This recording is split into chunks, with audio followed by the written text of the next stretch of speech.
പിതാവിൻ്റെയും പുത്രൻ്റെയും പരിശുദ്ധാത്മാവിൻ്റെയും നാമത്തിൽ ആമേൻ. കരങ്ങൾ കൂപ്പി കണ്ണടച്ച് കർത്താവിൻ്റെ വചനം കേൾക്കുവാൻ നമ്മുടെ മനസ്സിനെയും ഹൃദയത്തെയും ചിന്തകളെയും എല്ലാം നമുക്കൊരുക്കാം. പരിശുദ്ധാത്മാവെ, ദൈവത്തിൻ്റെ വചനത്താൽ ഞങ്ങളെ വിശുദ്ധീകരിക്കണമേ. വചനം അയച്ച് ഞങ്ങളെ സുഖപ്പെടുത്തണമേ. വചനത്തിൻ്റെ ശക്തിയാൽ ഞങ്ങളെ ഓരോരുത്തരും നിറയ്ക്കണമേ. തുടർന്ന് നിമിഷങ്ങളിൽ അവിടുത്തെ വചനം ഞങ്ങൾ ശ്രവിക്കുമ്പോൾ ആ വചനത്തിലൂടെ ഞങ്ങളുടെ ജീവിതത്തിൽ നല്ല ബോധ്യങ്ങളും നല്ല വെളിപ്പെടുത്തലും എല്ലാം ലഭിക്കാൻ ഇടയാക്കണമേ എന്ന് പ്രാർത്ഥിക്കുന്നു. നിത്യം പിതാവും പുത്രനും പരിശുദ്ധാത്മാവുമായ സർവേശ്വര എന്നേക്കും ആമേൻ.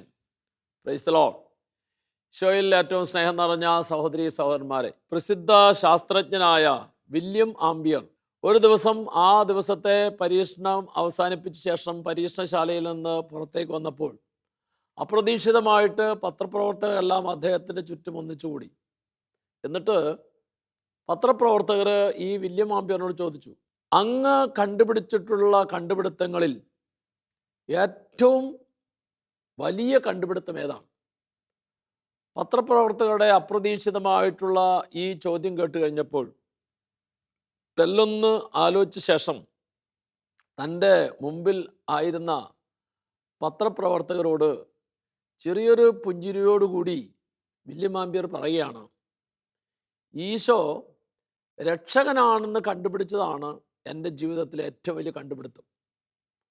പത്രപ്രവർത്തകർ ഒരിക്കലും പ്രതീക്ഷിച്ചൊരു ഉത്തരമല്ല വില്യം ആംബിയറിൽ നിന്ന് കേൾക്കാനായിട്ട് സാധിച്ചത്.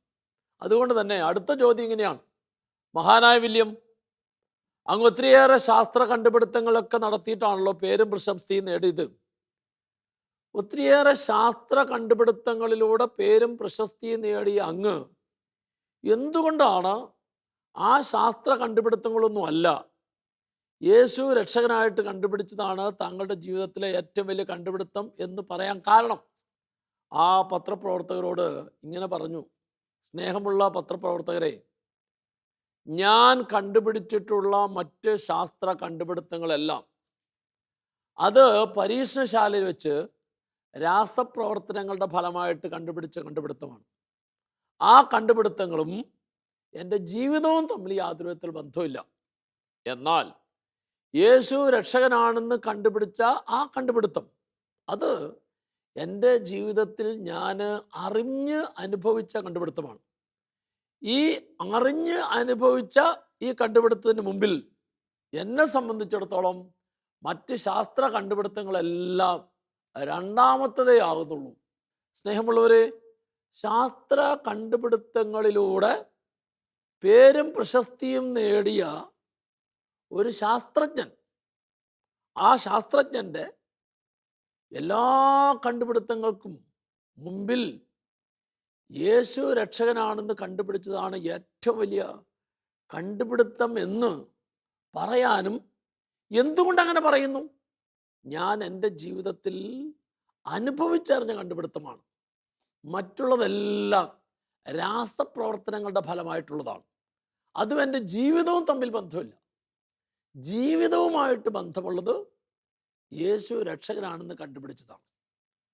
നമ്മുടെയൊക്കെ ജീവിതം വ്യത്യസ്തമായിട്ടുള്ള അനുഭവങ്ങളിലൂടെ കടന്നു പോകുന്നുണ്ട്. സന്തോഷത്തിൻ്റെ അനുഭവമുണ്ട്, ആനന്ദത്തിൻ്റെ അനുഭവമുണ്ട്, ദുഃഖത്തിൻ്റെ അനുഭവമുണ്ട്, പരാജയത്തിൻ്റെ അനുഭവമുണ്ട്, നഷ്ടത്തിൻ്റെ അനുഭവമുണ്ട്. പല വിധത്തിലുള്ള തിക്താനുഭവങ്ങൾ നമ്മുടെ ഓരോരുത്തരുടെയും ജീവിതത്തിൽ ഒരു വിധത്തിൽ അല്ലെങ്കിൽ മറ്റു വിധത്തിലുണ്ട്. പക്ഷെ ഇവിടെയൊക്കെ നമ്മൾ മനസ്സിലാക്കേണ്ട ഒരു കാര്യം, ഞാൻ എൻ്റെ ജീവിതത്തിൻ്റെ അവസ്ഥ ഏതായാലും ആ അവസ്ഥകളിൽ യേശുവിനെ രക്ഷകനായി കണ്ടെത്തി അനുഭവിക്കുന്ന ജീവിതം, ഈ അനുഭവിക്കുന്ന ജീവിതത്തിലാണ് നമുക്കെപ്പോഴും വിജയം ലഭിക്കുക. യോഹന്നാന്റെ സുവിശേഷം 3-ാം അധ്യായം 16-ാം തിരുവചനം, ഈ സത്യത്തിൽ വിശ്വസിക്കുന്ന ഒരു വ്യക്തി പോലും നശിച്ചു പോകാതെ അവരെല്ലാവരെയും ദൈവം രക്ഷപ്പെടുത്തും. യേശുക്രിസ്തുവിൽ വിശ്വസിക്കുന്ന, വിളിക്കുന്ന, പ്രാർത്ഥിക്കുന്ന, എനിക്ക് ജീവിതത്തിൻ്റെ ഏത് മേഖല രക്ഷ കിട്ടണമെങ്കിൽ ഈ രക്ഷ തരാൻ കഴിവുള്ള യേശുക്രിസ്തുവിൽ ഞാൻ വിശ്വസിക്കണം. ആ വിശ്വസിക്കുന്ന യേശുവിൽ ഞാൻ ആശ്രയിക്കണം. ആ യേശുവിൽ ഞാൻ പ്രത്യാശ അർപ്പിക്കണം. അപ്പോൾ എൻ്റെ വിശ്വാസം, എൻ്റെ യേശുവിലുള്ള വിളി, ആശ്രയബോധം, പ്രാർത്ഥന ഇതെല്ലാം അനുഭവത്തിലേക്ക് വരണമെങ്കിൽ എൻ്റെ ജീവിതത്തിൻ്റെ ഏതവസ്ഥയിലും യേശു എന്നെ രക്ഷിക്കും എന്ന ബോധ്യം വരണം. അപ്പം ഞാൻ നിങ്ങളുടെ മുമ്പിൽ 3 കാര്യങ്ങളാണ് പറയുന്നത്. 1, എന്താണ് ഈ രക്ഷ എന്ന് പറഞ്ഞാൽ. 2, എന്താണ് ശിക്ഷ. 3, എന്ന് ഈ രക്ഷ എനിക്ക് കിട്ടും. അപ്പം ഈ 3 കാര്യങ്ങളിൽ ആദ്യത്തെ കാര്യം, എന്താണ് രക്ഷ? ഏതവസ്ഥയാണോ ആ അവസ്ഥയിൽ നിന്ന് മോചനമാണ് രക്ഷ. എത്ര ലക്ഷത്തിൻ്റെ കടബാധ്യതയുണ്ടോ, ഈ കടബാധ്യതകളിൽ നിന്നെല്ലാമുള്ള വിടുതലാണ് രക്ഷ. എന്നിൽ ഏതെല്ലാം വിധത്തിലുള്ള ദുശീലത്തിൻ്റെ, പാപത്തിൻ്റെ തഴക്കങ്ങളുണ്ടോ, ഈ തഴക്കങ്ങളിൽ നിന്നെല്ലാമുള്ള വിടുതലാണ് രക്ഷ. അപ്പോൾ രക്ഷപ്പെടുക, രക്ഷ പ്രാപിക്കുക, രക്ഷ സ്വീകരിക്കുക എന്നൊക്കെ പറഞ്ഞാൽ, ഇന്ന് വരെ എൻ്റെ ജീവിതത്തിൻ്റെ ഏതെല്ലാം മേഖലയിൽ ഏതെല്ലാം അവസ്ഥകളുണ്ടോ, ഈ അവസ്ഥകളിൽ നിന്നൊക്കെ എനിക്ക് വിടുതൽ കിട്ടണം, മോചനം കിട്ടണം, സൗഖ്യം കിട്ടണം, സന്തോഷം കിട്ടണം. ഇത് ആർക്ക് തരാൻ സാധിക്കും?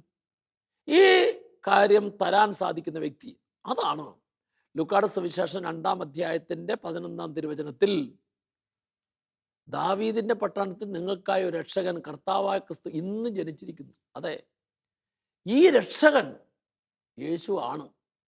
അപ്പം ഞാൻ യേശുവെ എന്ന് വിശ്വസിച്ച് വിളിച്ചാൽ എൻ്റെ അവസ്ഥ ഏതാണോ ആ അവസ്ഥയിൽ നിന്ന് എനിക്ക് മോചനം കിട്ടും. ഈ ഒരു ബോധ്യത്തോടു കൂടി ആര് കർത്താവിനെ വിളിക്കുന്നോ, ആര് കർത്താവിലേക്ക് അടുക്കുന്നോ, ആര് യേശുവിൻ്റെ നാമത്തിൽ വിശ്വസിച്ച് പ്രാർത്ഥിക്കുന്നോ, അവർക്കെല്ലാം ഈ രക്ഷയുടെ അനുഭവം കിട്ടും. ഈ സത്യത്തെ തിരിച്ചറിയാതെ നീ ജീവിച്ചാൽ നിന്റെ ജീവിതം രക്ഷയ്ക്ക് പകരം നീ അനുഭവിക്കുന്നതായ ആകുലതയും ഉത്കണ്ഠയും അസ്വസ്ഥയൊക്കെ ആയിരിക്കും.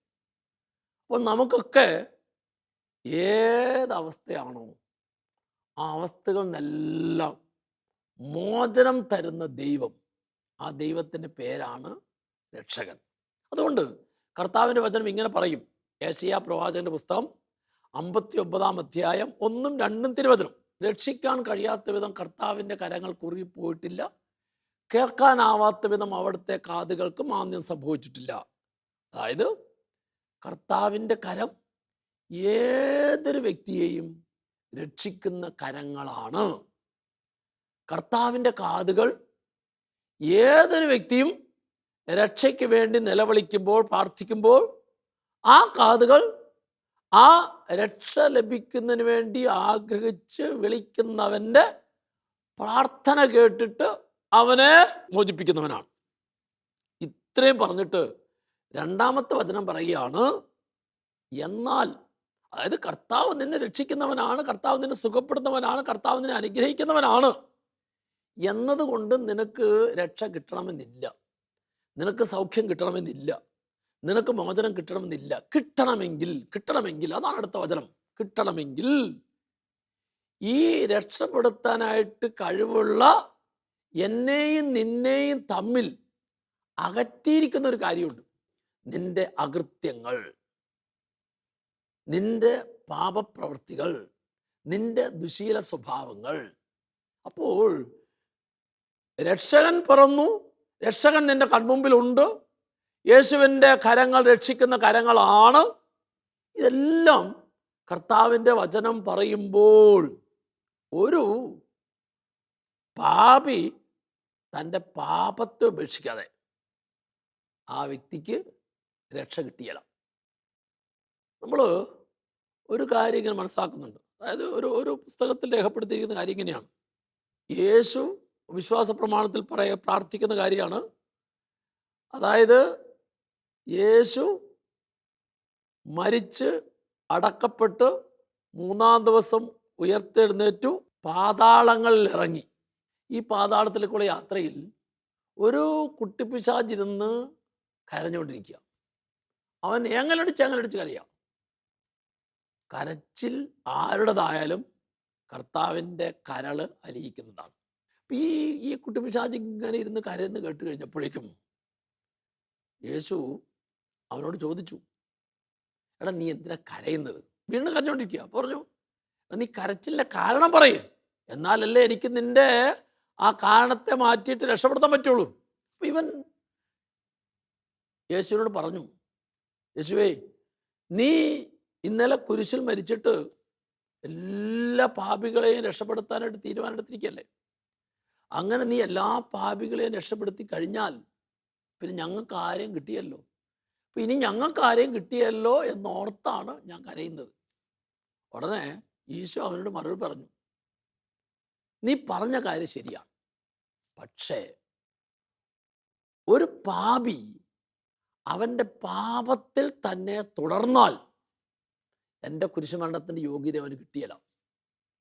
ഒരു പാപി പാപത്തിൽ രക്ഷപ്പെടണമെങ്കിൽ അവൻ അവൻ്റെ പാപത്തെ ഓർത്ത് അനുതപിച്ചിട്ട് പാപം ചെയ്യല എന്ന് തീരുമാനമെടുത്താലേ എൻ്റെ കുരിശിലെ മരണത്തിൻ്റെ യോഗ്യത അവന് രക്ഷയായിട്ട് മാറുകയുള്ളൂ. അപ്പം ഈശോ പറഞ്ഞു തരുന്ന വളരെ പ്രധാനപ്പെട്ട കാര്യം, എൻ്റെയും നിങ്ങളുടെയും പാപങ്ങളും അയോഗ്യതകളും ബലഹീനത എല്ലാം ഈശോ കുരിശിൽ ഏറ്റെടുത്തു, സത്യം. പക്ഷെ ആ കുരിശിൽ ഏറ്റെടുത്ത സത്യം എൻ്റെ ജീവിതത്തിൽ എനിക്ക് രക്ഷയായി, എനിക്ക് സൗഖ്യമായി സ്വീകരിക്കാൻ സാധിക്കണമെങ്കിൽ ഞാൻ പാപത്തിൻ്റെ, ദുശീലത്തിൻ്റെ, തിന്മയുടെ വഴികളെ ഉപേക്ഷിച്ചാലേ എനിക്ക് ഈശോയുടെ കുരിശിലെ ബലിയുടെ യോഗ്യത കൊണ്ട് എനിക്ക് രക്ഷ കിട്ടും. അപ്പം ഞാൻ ഓരോ പ്രാവശ്യം എത്രമാത്രം ഈ പാപത്തെ ഉപേക്ഷിച്ച് യേശുവിനോട് ചേരുന്നുണ്ടോ, ആ ചേരുന്നതിനനുസരിച്ചാണ് എനിക്ക് രക്ഷയുടെ ഫലം ലഭിക്കുന്നത്. അപ്പം ഞാൻ പറഞ്ഞു, എന്താണ് രക്ഷ? അപ്പം നമുക്ക് ഈ രക്ഷയുടെ അനുഭവത്തിൽ നിലനിൽക്കണമെങ്കിൽ പാപത്തെ ഉപേക്ഷിച്ച് യേശുവിനോട് ചേരണം. ഇനി രണ്ടാമത്തെ കാര്യമാണ്, എന്താണ് ശിക്ഷ? കർത്താവിൻ്റെ വചനം പറഞ്ഞിരുന്നത് ഇങ്ങനെയാണ്. യോഹന്നാന്റെ സുവിശേഷം 3-ാം അധ്യായം 19-ാം തിരുവചനം. ഇതാണ് ശിക്ഷ, ഇതാണ് ശിക്ഷാവിധി. പ്രകാശം ലോകത്തിലേക്ക് വന്നിട്ടും മനുഷ്യർ പ്രകാശത്തേക്കാൾ അധികമായി അന്ധകാരത്തെ സ്നേഹിച്ചു എന്ന് പറഞ്ഞാൽ, രക്ഷപ്പെടുത്താനായിട്ട് ദൈവം മനുഷ്യൻ ഇഷ്ടംപോലെ അവസരം തരും. ഈ തരുന്ന അവസരത്തെ മനുഷ്യൻ തിരിച്ചറിഞ്ഞ് സ്വീകരിച്ചാലേ അവൻ രക്ഷ കിട്ടുള്ളൂ. എന്നാൽ അവൻ സ്വീകരിക്കാതെ തള്ളിക്കളഞ്ഞാൽ ആ തള്ളിക്കളയുന്നതാണ് മനുഷ്യൻ്റെ ശിക്ഷ എന്ന് പറയുന്നത്. ദൈവം ഒരിക്കലും മനുഷ്യനെ ശിക്ഷിക്കില്ല. പിന്നെ എന്താണ് ശിക്ഷ? ശിക്ഷ എന്ന് പറഞ്ഞാൽ രക്ഷ നൽകാനായിട്ട് കർത്താവ് തരുന്ന അവസരത്തെ സ്വീകരിക്കാതെ തള്ളിക്കളയുന്നു, അതാണ് ശിക്ഷ. കുറച്ച് നാളുകൾക്ക് മുമ്പ് ഡിവൈൻ ധ്യാന കേന്ദ്രത്തിൽ ധ്യാനിക്കാൻ വന്നൊരു സഹോദരൻ, വർഷങ്ങളായിട്ട് മദ്യപിക്കുന്ന സ്വഭാവം. ഈ മദ്യപാന സ്വഭാവത്തിൽ നിന്നും അവനെ രക്ഷപ്പെടുത്താൻ വേണ്ടിയിട്ടാണ് കർത്താവ് ധ്യാനത്തിനായിട്ട് കൊണ്ടുവന്നത്. അങ്ങനെ ധ്യാനത്തിനായി കൊണ്ടുവന്ന ധ്യാനത്തിൻ്റെ ആദ്യത്തെ ദിവസം ഡിവൈൻ ധ്യാന കേന്ദ്രത്തിൽ ധ്യാനിക്കാനായിട്ട് വന്നു കഴിഞ്ഞാൽ ധ്യാനത്തിൻ്റെ ആദ്യത്തെ ദിവസം തന്നെ അന്ന് വരെ മനുഷ്യൻ അവൻ്റെ ജീവിതത്തിൽ ഏതെല്ലാം വിധത്തിലുള്ള ദുശീലത്തിൻ്റെ ഉപാധികൾ ഉപയോഗിക്കുന്നു, ഈ ദുശീലത്തിൻ്റെ ഉപാധികളെ പൂർണ്ണമായിട്ടും കർത്താവിൻ്റെ കുരിശിൻ്റെ മുമ്പിൽ അടിയറ വെച്ച് ധ്യാനത്തിൻ്റെ ആദ്യ ദിവസം തന്നെ നല്ലൊരു തീരുമാനമെടുത്തെങ്കിലേ ആ ധ്യാന ദിവസങ്ങൾ അനുഭവവേദ്യമായി തീരുള്ളൂ, സൗഖ്യദായകമായി തീരുള്ളൂ, അവളുടെ ജീവിതത്തിൽ ദൈവത്തിന് ഇടപെടാൻ പറ്റുള്ളൂ. അതുകൊണ്ട് എല്ലാ ധ്യാനത്തിൻ്റെയും ആദ്യത്തെ ദിവസത്തിൽ ദുശീലത്തിൻ്റെ ഉപാധികളുമായിട്ട് ധ്യാനിക്കാൻ വന്നിട്ടുള്ളവരെല്ലാം അത് ഈശോയുടെ കുരിശിൻ ചുവട്ടിൽ അടിയറ വയ്ക്കണം. ഈ സമർപ്പണത്തിലൂടെ ആ ആഴ്ചയിലെ ധ്യാനത്തിൽ യേശുവിന് പാപമോചനം, രക്ഷയുടെ അനുഭവം, സൗഖ്യത്തിൻ്റെ അനുഭവം, സന്തോഷത്തിൻ്റെ അനുഭവം തരാൻ പറ്റുള്ളൂ. ഇങ്ങനെ ആദ്യത്തെ ദിവസത്തെ ഈ വചന ശുശ്രൂഷയിൽ കർത്താവിൻ്റെ മുൻപിൽ പാപത്തെയും ദുശീലത്തെയും ഉപേക്ഷിച്ച് നല്ലൊരു ജീവിതത്തിലേക്ക് കടന്നു വരുന്നതിന് വേണ്ടി ഒരുക്കിയ സമർപ്പണ ശുശ്രൂഷ. ഈ സമർപ്പണ ശുശ്രൂഷയിൽ മദ്യക്കുപ്പിയുമായിട്ട് ധ്യാനിക്കാൻ വന്ന ഒരു വ്യക്തി ആ മദ്യക്കുപ്പി കൊണ്ടുവന്ന് കർത്താവിൻ്റെ അൾത്താരുടെ മുമ്പിൽ സമർപ്പിക്കണം. പക്ഷേ ഒരു സഹോദരൻ സമർപ്പിക്കാതെ അത് മുറിയിലെ ബാഗിനകത്ത് സൂക്ഷിച്ചു വെച്ചു.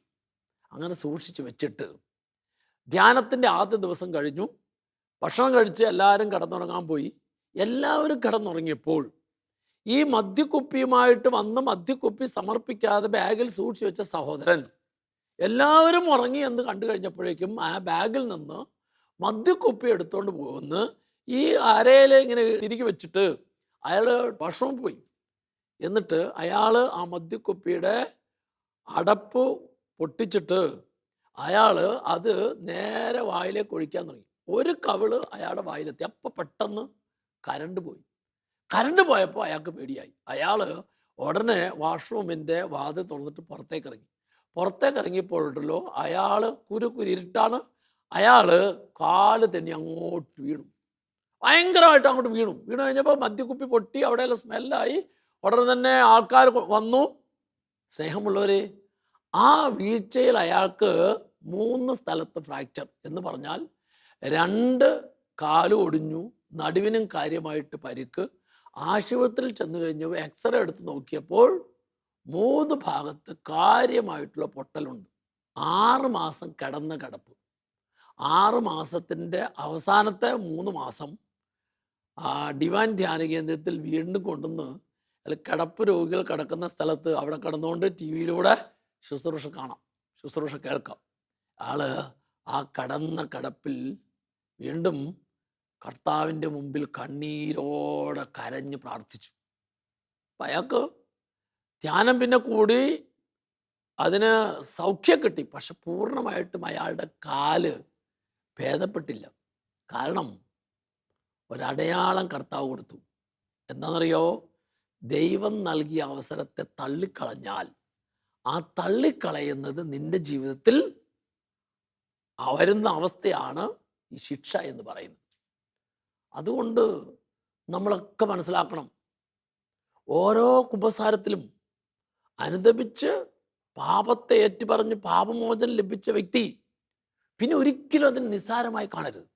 അതായത് വീണ്ടും വീണ്ടും തെറ്റിലേക്ക്, പാപത്തിലേക്ക്, ദുശ്ശീലത്തിലേക്ക് പോകാൻ പാടില്ല.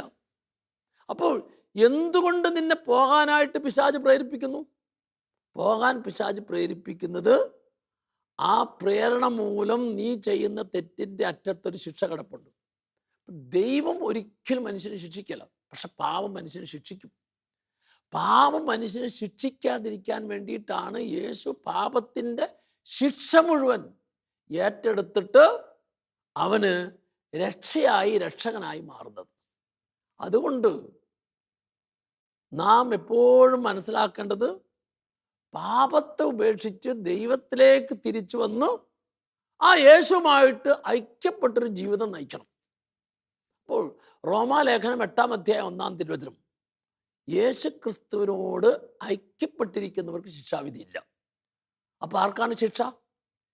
ആര് യേശുവുമായിട്ട് ഐക്യപ്പെടാതെ, യേശുവുമായിട്ട് രമ്യതയിലേക്ക് വരാതെ പാപത്തിൻ്റെയും ലോകസുഖത്തിൻ്റെയും ജഡികമായ സുഖത്തിൻ്റെയും ദുശീല പ്രവണതയും പിന്നാലെ പോകുന്നു, അവസരം നൽകിയിട്ടും കർത്താവ് വീണ്ടും വീണ്ടും നിന്നെ വിളിച്ചിട്ടും ആ വിളിയെ തിരിച്ചറിയാതെ നീ അതിനെ തള്ളിക്കളഞ്ഞാൽ, തള്ളിക്കളയുന്ന ഓരോ അവസരവും നിനക്ക് ശിക്ഷയായി, നാശമായി, നഷ്ടമായി, പരാജയമായി മാറും. ഈ ലോകത്തിൻ്റെ വഴികളിലൂടെ സഞ്ചരിച്ച ഒരു വ്യക്തിയായിരുന്നു വിശുദ്ധ അഗസ്റ്റിനോസ്. അഗസ്റ്റിനോസ് ലോകസുഖങ്ങളിലും പാപസുഖങ്ങളിലും മുഴുകി ജീവിച്ചപ്പോൾ അഗസ്റ്റിൻ്റെ അമ്മ നിരന്തരം മകൻ്റെ മാനസാന്തരത്തിന് പ്രാർത്ഥിക്കുമായിരുന്നു.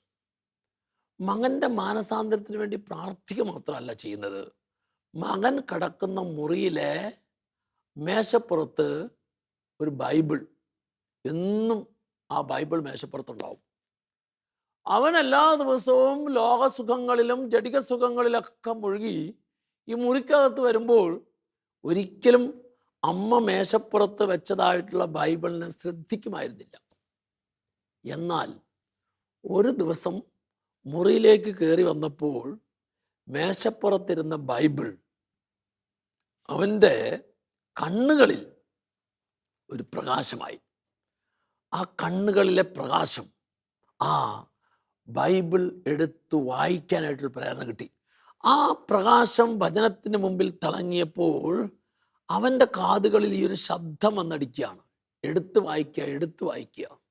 അവൻ ആദ്യമായിട്ട് മേശപ്പുറത്ത് അമ്മ വെച്ച ബൈബിൾ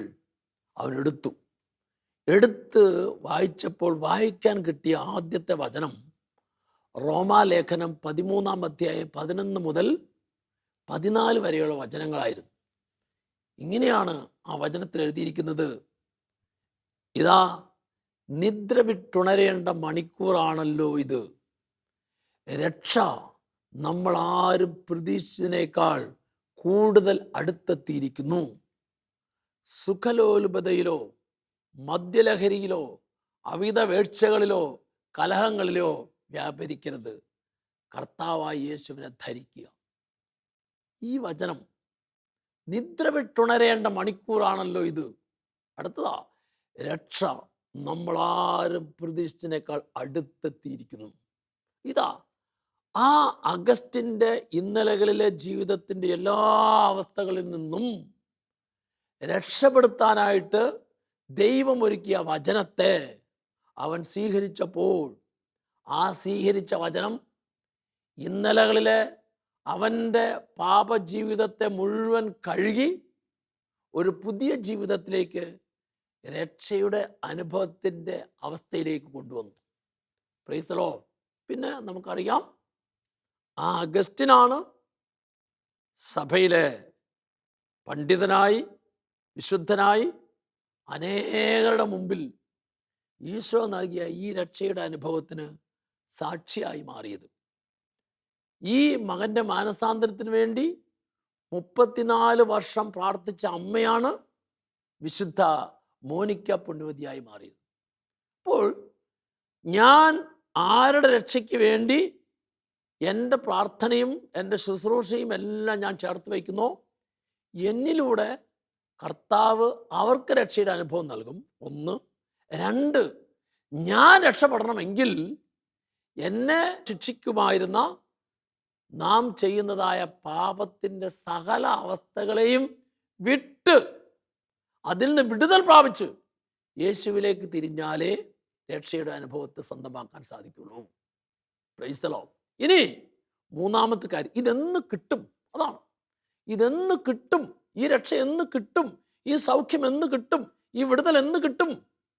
കർത്താവിൻ്റെ വചനം പറയുകയാണ്, യേശു ക്രിസ്തു നൽകുന്ന രക്ഷ ഇന്നിലാണ്. Praise the Lord. അപ്പോൾ നീ ഇന്നലകളിൽ എന്തെല്ലാം ചെയ്തു? ആ ഇന്നലകളിൽ ചെയ്തതൊന്നും കർത്താവ് അതിൻ്റെ കണക്ക് നോക്കിയല്ല. നീ ഇന്ന് തിരിയാൻ തയ്യാറായാൽ ഇന്നിൽ നിനക്ക് കർത്താവ് തരുന്നതാണ് രക്ഷ.